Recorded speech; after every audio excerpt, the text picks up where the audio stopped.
My name is Kevin Evers. I am the broker owner of 920 Realty, and I'm also the host of the Fox Cities Advice Givers podcast.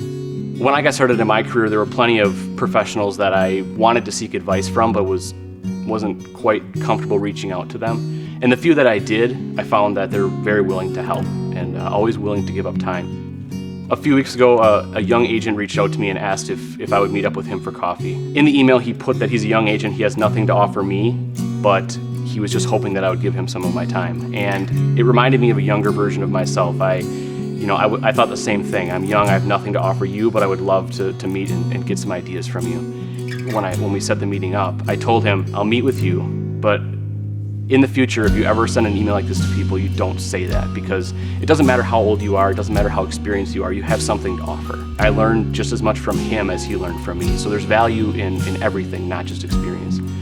One of my missions over the next 5-10 years is to help convince people in this area that you don't need massive amounts of money to make an impact.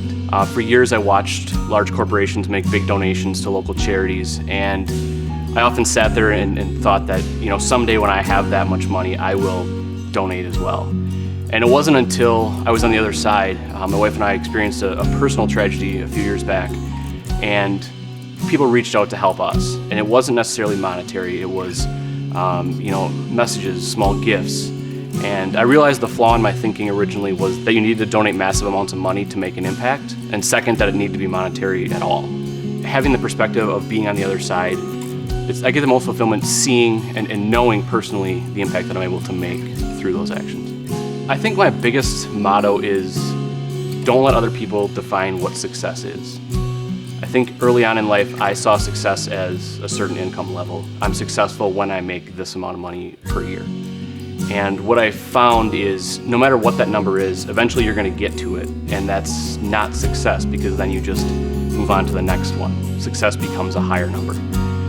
And what I found is success is more of a feeling. Success is waking up each morning excited for what you're going to do. Success is living the life you want, true to your values.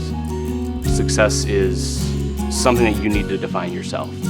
And I think if you subscribe to the fact, if you let society decide what success is for you, then true happiness and success will always elude you.